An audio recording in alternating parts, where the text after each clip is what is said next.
Melissa Witt, affectionately called Missy, was a dedicated and driven 19-year-old college student, an honors scholar at the University of Arkansas in Fort Smith, Arkansas. She shared her home with her mother, Mary Ann. Missy was always on the go, juggling her classes and a part-time position at a nearby dental clinic as a dental assistant. Her friends often described her as warm-hearted, approachable, and dedicated, qualities that would undoubtedly help her as she pursued her aspiration of becoming a dental hygienist. It was just another day on December the 1st, 1994 for Missy. The countdown to Christmas had begun for her and the charming town of Fort Smith. But as she was gearing up to go to campus for her lessons, a small disagreement with her mother emerged when she asked to borrow some money. After saying no, her mother took a moment to write Missy a heartfelt note, assuring her of her love.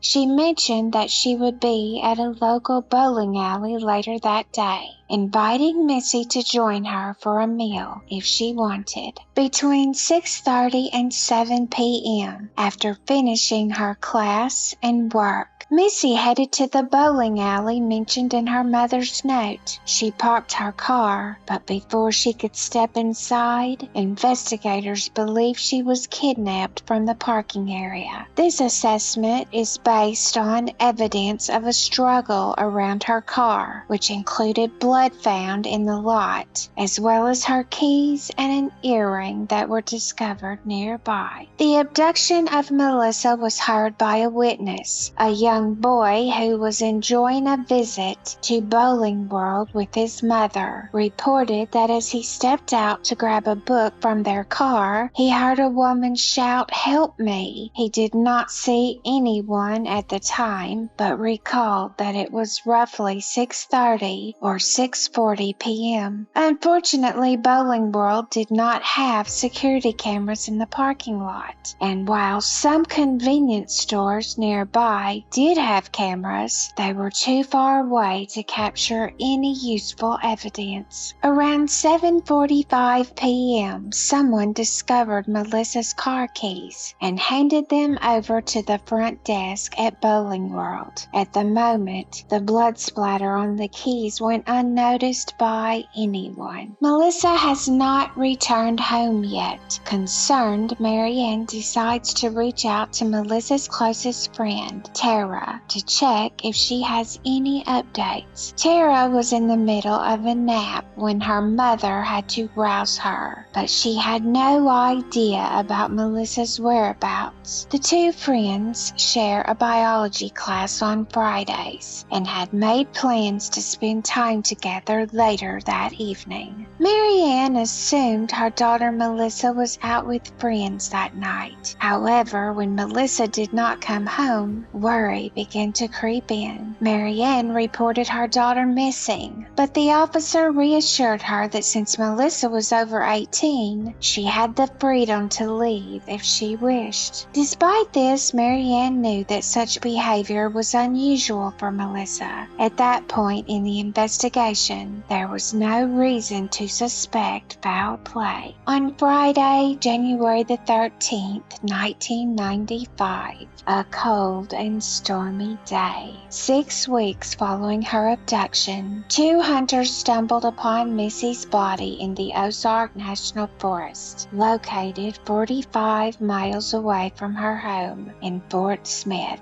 Tragically, her body was found nude, positioned near a rock resembling a headstone. Tragically, she was murdered in a brutal manner and left to perish along a logging trail in the Ozark National Forest about 50 miles from where she was taken. A trapper on the lookout for deer signs along a U.S. Forest Service road situated 18 miles north of Ozark came across Witt's nude body, positioned face down roughly 30 yards from the road. The body was located on Forest Service Road 1551. The coroner reached the verdict that Melissa died due to to asphyxiation. The place where her body was located was established as the murder site. It was discovered that Melissa had inhaled plants that were native to that area. Investigators learned that she had been in the Ozark National Forest for 45 days. Disturbingly, her clothing was absent from the crime scene,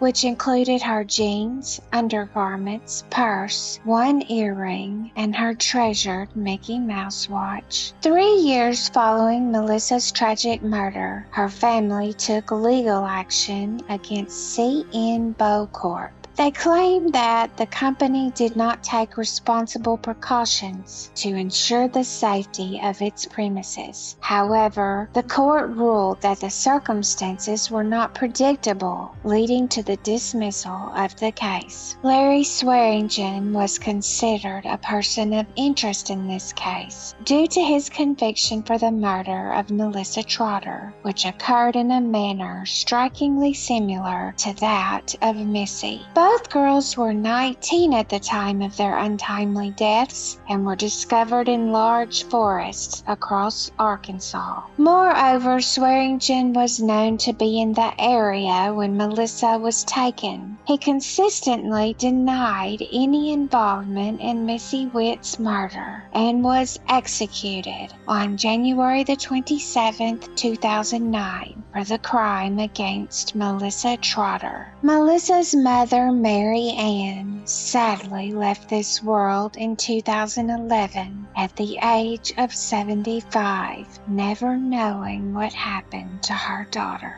It is believed by investigators that Melissa's assailant was someone she knew well and had a strong understanding of the isolated area where she was found. To date, no one has been found guilty for her murder, and a reward of $5,000 is being offered for any information that leads to the arrest and conviction of the person responsible for Missy's abduction and murder. Let me know what you think of this below and if you think it can be solved. As always, I thank you for watching and for being here, and I'll see you next Friday.